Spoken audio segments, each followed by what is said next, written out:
During the last 2 decades of the 20th century, there was a heavy emphasis on futurism. The entire music landscape of the 80s is so oddly futuristic. The synths, the drums, the production, the era catapulted us into the modern high-tech world, so naturally, visual media too was obsessed with sci-fi that loved to explore the future, which is precisely why they were decades ahead of their time. That's the whole point. Writers and producers experimented, often with greatly similar or vastly varying concepts, giving us visions of a hyper-digitized, often dystopian future much before we got modern shows like Black Mirror that did the same. Some of the concepts, such as those of virtual reality and artificial intelligence, were explored glamorously, but also in a way that highlights the dangers they pose to society. And these thought experiments doubled as both entertainment and a warning. Unfortunately, a lot of these shows experienced abrupt endings, generally due to external or technical factors, instead of the plot falling off, creating a situation where there are a bunch of fantastic futuristic sci-fi shows that people don't know much about because they were dropped by their respective channels, which is why we wanted to make this video today. So let's revisit 8 forgotten sci-fi works from the 90s that were a little too ahead of their time.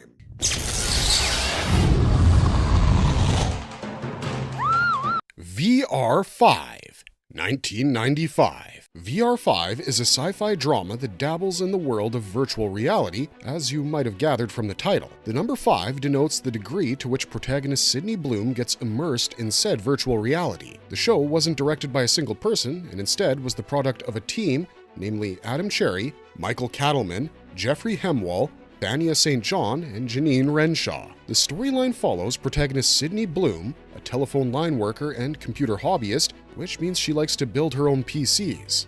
She's the daughter of a computer scientist, and one day discovers that she can enter a world of advanced virtual reality, which is a pretty crazy concept for 1995. Within this VR world, she can interact with other people, and she accidentally ends up discovering a 5th level of said reality, which allows her to enter the subconscious minds of others via telephone lines. As you might expect, her actions in this virtual world begin to have an effect on her physical reality, and things get more intense when she gets affiliated with a secret organization. The sensory reality provided by the VR makes Sydney's experience within it indistinguishable from the physical world. The direction and presentation of the show uses electronic sounds resembling those of a fax transmission to set the tone. In many ways, the show is similar to the anime known as Serial Experiments Lain, not because Lain uses VR5 as an inspiration, and more so because the 90s were a time where cyber and futuristic themes were highly sought after in media. In fact, VR5 was a notoriously expensive show to produce because it was difficult to pull off such a future-oriented work without a big fat budget. The plot not only plays with the atmosphere, but it also uses that to toy with Sydney's memories for its storytelling, as it explores the inner workings of one's mind. But it manages the interpolation of the virtual and physical reality with its cinematography, making it visually evident using colors when we're seeing the virtual reality and when we're seeing real life. Kind of like how Hollywood uses that yellow tint to tell us that we're in Mexico. All in all, the show explores the moral implications of technology, which has always been a recurring theme in tech-centric media. It's not exactly Black Mirror, but it does hit the nail on the head. Sydney is forced through a variety of disorienting adventures, forcing her to behave in ways she normally wouldn't. VR5 is often compared to shows like Twin Peaks and The Prisoner, mostly due to VR5 delivering answers to its central mysteries, which is something the former two failed to pull off. But it's never done all at once, and it comes to us in bits and pieces. With a heavy budget came a hard-hitting cast with names such as Louis Fletcher, an Academy Award winner, and Anthony Head, who would later go on to play the iconic Rupert Giles in Buffy the Vampire Slayer. But the one who stands out the most is obviously Laurie Singer, who plays Sydney and delivers a fantastic performance. Overall, the show received a ton of critical praise, with the Los Angeles Times calling it scintillating and fascinating. All in all, VR5 enjoys a well-deserved cult classic status today.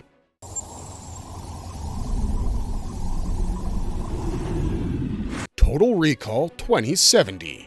1999. A cyberpunk noir and a cult classic in the realm of science fiction, Total Recall 2070 is a TV series inspired by the world of Philip K. Dick. The atmosphere is industrial, crowded, and in true noir fashion, dark. We've got a government bureaucracy operating under the influence of some very powerful corporations known as the Consortium. Very late-stage dystopian capitalism instead of a traditional government-ruled system. Basically, this is what you would get if Black Mirror made a South Korea-centric episode. The series is based on the Arnold Schwarzenegger and Sharon Stone hit from 1990 known as Total Recall. Human detectives and robot partners are a subgenre greatly loved among a niche group of sci-fi lovers. The masses, too, love a man and an artificial creature dynamic. After all, that's the basis of the very first sci-fi work ever, Mary Shelley's Frankenstein. The story is set in 2070, and we're introduced to the protagonist, David Hume, who's a senior detective working for the Citizens Protection Bureau. While he is dedicated to his job, it ultimately causes him to be at odds with the Consortium thanks to the existence of self-aware androids who killed his partner. However, the Bureau tries to keep his actions in check by partnering him with Ian Favre, much to his chagrin. Socially awkward, mysterious, and super intelligent, something about Ian doesn't sit well with Hume, and rightfully so, because Ian is actually a self-aware android himself, and that too, an advanced prototype and part of the Alpha class. So, Hume and Ian have to set their differences aside and work together to solve crimes. One of their investigations leads to researching corporate espionage and memory tampering, which leads Hume and Ian to a deeper conspiracy with respect to artificial intelligence and the existence of souls to make such a system work. This begs the question, who do the memories that the citizens rely on actually belong to? There's also the question of who's creating the Alpha-class psychologically complex androids like Ian Favre. The setup was great, but unfortunately, the show ended up getting cancelled and left us with loose ends, especially unexplored and unfinished storylines. The show was quite dark, too. I mean, philosophically, and not just visually, as early in the story we get to see a bunch of plot points like child kidnapping. Total Recall 2070 also explores androids experiencing existential crises, especially as an overwhelming force in the world's working class. They might be robots, but having intelligence gives them a predisposition for emotional capacity, more so because their DNA has been tweaked to experience pain and mourning. There's something very Blade Runner about this show, so if you're into stuff like that, you should absolutely check out Total Recall 2070.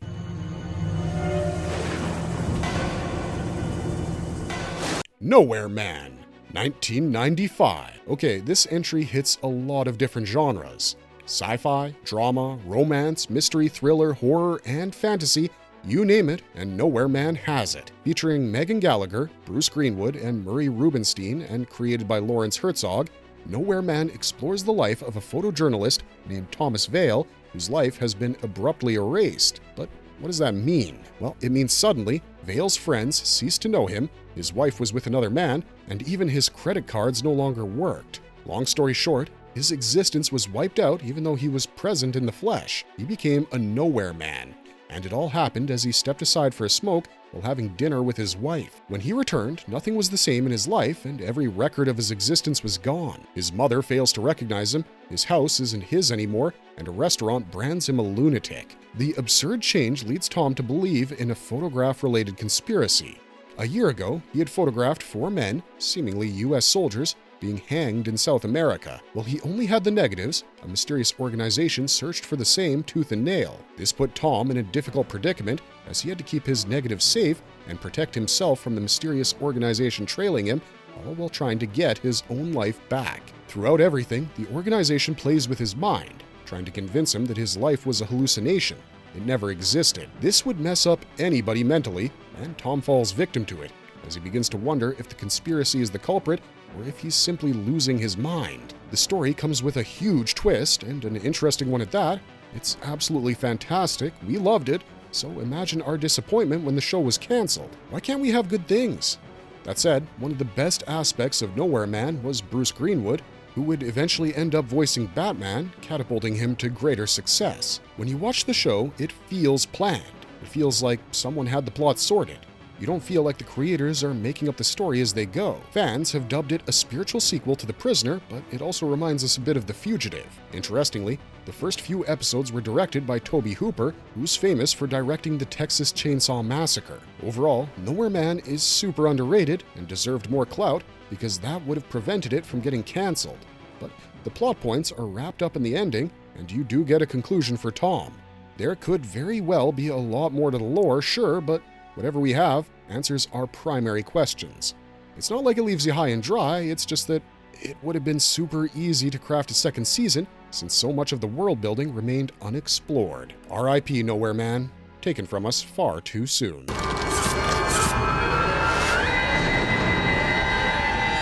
Time Trax, 1993. While Nowhere Man is a show that explores paranoia, Time Trax, which ran from 1993 to 94, is more lighthearted. Instead, the intensity comes from the physical action instead of psychological pressure, and you know it's good because Harve Bennett is a co-creator and he's produced multiple Star Trek films. That's precisely why we get something akin to a hero's journey in Time Trax. 2193 CE is presented as a year that witnessed more than 100 criminals becoming fugitives as they traveled back in time using the time machine known as Trax to escape incarceration. The story introduces us to a police officer who sent 200 years into the past, allowing him to reach a parallel universe. In this new world, he has to apprehend and return these convicted criminals who have escaped prison. The protagonist is Darian Lambert, and he's assisted in his journey by the Selma, or the Specified Encapsulated Limitless Memory Archive. Selma is a small but super powerful computer disguised as a credit card.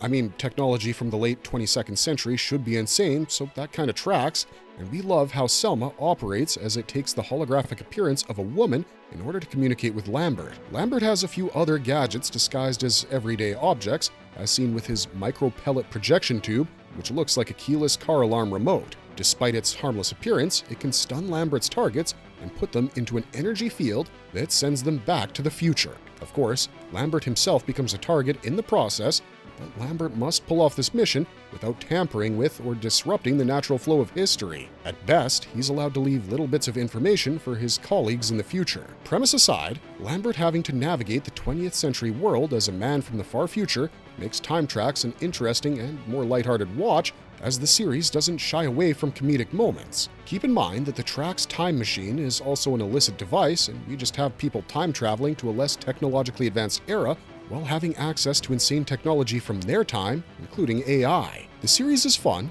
the episodes are creative, and this format really works with Time Trax's episodic nature. Sadly, the show was underrated, and the ensuing low visibility led to its cancellation. Fans of sci-fi would love this one, provided they're looking for something lighthearted within the genre. Cyberpunk tends to be a bit more morbid, so Time Trax is a great breather from all the drama. It's got some pulp, not gonna lie, but it's not like the basic writing is bad or anything. It just sensationalizes certain average things, but it adds to the story and the experience overall instead of making it seem unnecessary.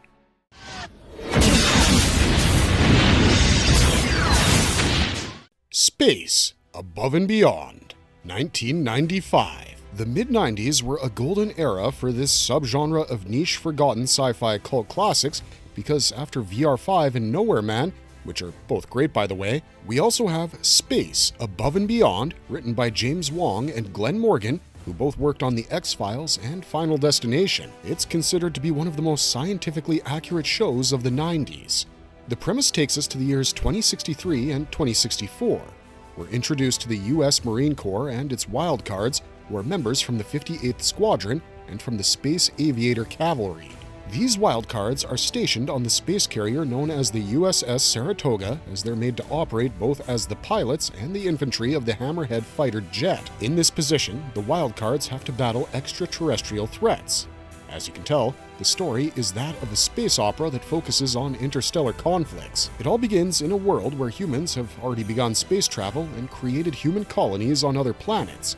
But peace for the species comes to an end when an unknown alien species brutally destroys a human colony and a colony ship and establishes itself as a threat to humanity. This leads humanity to a war against the extraterrestrials, causing Space, Above and Beyond to garner the reputation of being a Second World War, but in space. This extraterrestrial enemy, known as the Chigs, is a technologically superior race in comparison to humanity. This already makes it a difficult battle for our kind, more so because it's taking place either in space or on the surface of worlds hostile to humanity. The wildcards join the party as raw recruits, and much of the story explores their transition from inexperienced recruits to trained and seasoned vets. We particularly love the space-centric world building, as humanity is not only shown to have gained access to traveling speeds that are faster than light, But we also have naturally occurring wormholes that we've learned how to use for travel. However, the Chigs have it even better than us. Better movement and better tech. This leads to them often outflanking Earth, and this is what causes the Chigs to nearly win the war and enter the solar system at the beginning of the story, prompting the wildcards to step up and fight the Chigs off, as the humans represent the unified forces of Earth. Unsurprisingly, it took a whole alien race to unite humanity. We just needed somebody else to be racist towards. The show was originally set to run for 5 seasons, so the cancellation after a single season came as a shock. This helped contribute to Space Above and Beyond's status of being criminally underappreciated. The production is great for its time, especially with respect to the CGI, which has aged quite gracefully. We love its grit, and we love how the cadets' psyches are explored as the war has been mentally taking a toll on them.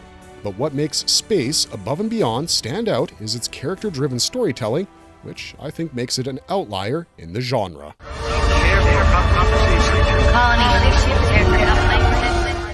Earth 2, 1994. A sci-fi adventure drama, Earth 2 was created by Billy Ray, Carol Flint, Michael Dugan, and Mark Levin. Billy Ray is now renowned for his work as a writer on the Hunger Games films, while you might recognize Michael Dugan's works such as Law & Order and Miami Vice. David Bergot worked as the music composer and has previously worked on some of our favorite films, including Death Becomes Her, starring Meryl Streep. The story follows an expeditionary group known as the Eden Project, who have the goal of finding and journeying to an Earth-like planet known as G88-9. They're hoping to find a cure for a disease known as the Syndrome.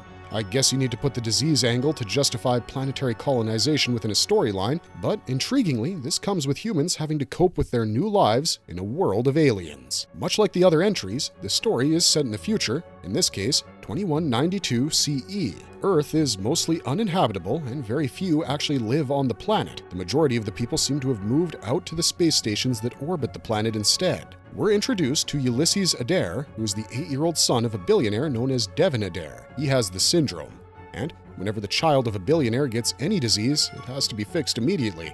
This plot gets it, they're more important than regular people, right? Anyways, this is a disease that presumably is contracted due to a child not living in an Earth-like environment. So, while not everyone gets it, it makes sense for people living outside Earth to get something due to their physical detachment from Earth. Unfortunately, for 8-year-old Ulysses, children with the syndrome never live past the age of 9, so the clock is ticking. His billionaire mother puts together an expedition that sends them and Ulysses to the Earth-like planet of G889, or the titular Earth 2, which is only 22 light-years away. That's basically walking distance. The plan calls for those infected with the disease, along with their families, to settle there, eventually colonizing the planet. This is opposed by the government, and even setting off for Earth 2 proves to be a complicated task, thanks to government resistance. But things spiral out of control once the spaceship crash lands on Earth 2, where the survivors must deal with the new environment and limited resources. And mind you, there are people from different social classes who are now having to work together in their new world, but of course, they find aliens on the planet who are indigenous to Earth 2 and make things difficult for the humans who have been tasked with colonizing the planet. There's also a mysterious organization pulling the strings from the shadows, and it seems as if the crew has a traitor. The story is reminiscent of a Western, but obviously more futuristic and more science fiction-y. Overall, the show is great, and it was even nominated for a Primetime, a Saturn, and even an Emmy, among other awards. Well deserved, if you ask us.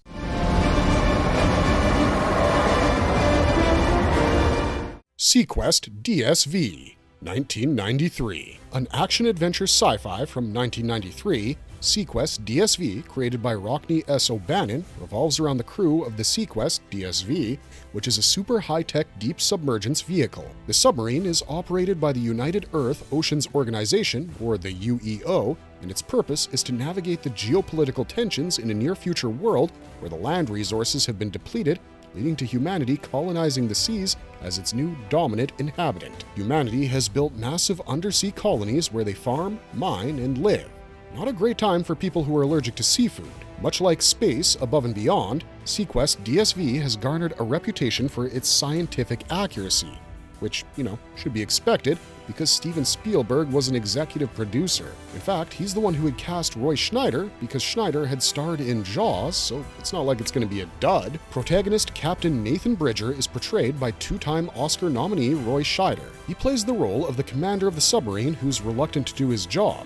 He's joined by Lucas Wolkenczak, a teen computer whiz. While the crew has a ship doctor, an executive officer, and a head of science, the most standout member is a dolphin named Darwin, who can talk thanks to advanced technology. He used to live with Nathan Bridger, who had retreated to an island with the dolphin following the death of his son in a global conflict, explaining why he was uncomfortable with the naval officer role. But the UEO didn't have much choice due to the rise of undersea confederations. Peace needed to be kept, and they just chose who they thought would be best for the job. While the first season focuses on the hardcore science of things, the plot eventually gets more fantastical over time as we're introduced to time travel, genetic engineering, and even alien-like entities. As you can tell, there are similarities to Space Above and Beyond, and that's due to both works being a product of their time, since exploring the ills of colonization was a popular plot point. One just explored outer space, while the other explored the deep seas. The series started off strong. It had a budget of $30 million, which was massive for the time. Roy Scheider called his role the best part that had been offered to him that year. The show went on to get multiple nominations for its stellar performance. John Debney even won an Emmy in 1994 for his work on the theme music. But unfortunately, production was marked by disputes between the cast, the producers, the staff, and NBC. These problems culminated in the cancellation of the show, more so because an earthquake ruined things. This caused a change in the cast and the staff, and ultimately, the show was canned, which sucks. But it's still a good one, and you should definitely check it out. 100 experiments. There's no part of the planet left uncovered. First Wave, 1998. Finally, we wrap this list up with First Wave, a mystery thriller drama in the sci-fi realm. First Wave is a Canadian TV series created by Chris Brancato, who's worked on shows like 90210, Law & Order, Beverly Hills, and The X-Files. Francis Ford Coppola was an executive producer, and I'm sure that name alone does some of the heavy lifting here. We're introduced to protagonist Kincaid Lawrence Foster, or Cade, a thief-turned-security specialist. He had a super happy life with a great job, a beautiful wife, and an amazing house. Too bad an alien race known as the Gwa had identified him as a subject in their alien experiments to test the will of humanity, probably because he had it all. Much like Nowhere Man, First Wave also explores this lone man against the world plot point. The Gwa ruin Foster's life to test his resilience, and he too has his identity erased, alongside being framed for the murder of his beloved wife. This causes Foster to go on the run, but this leads to him discovering a set of quatrains by Nostradamus. These are unknown quatrains, and via them, Foster gets information on the Gwa being the first of the 3 waves of extraterrestrials who will conquer and destroy the human race. But the quatrains give him a roadmap for the alien invasion and intel on how it can be stopped, all via prophecy. Now armed with centuries-old information, Foster travels across the country to hunt the Gwa down, which isn't going to be easy because they don't look alien. They've adopted human forms and infiltrated the higher levels of the government and other organizations. And who better to help deal with something like this than a conspiracy theorist who's also a paranoid hacker? We're then introduced to Eddie Nambulus, the most exciting character of the series.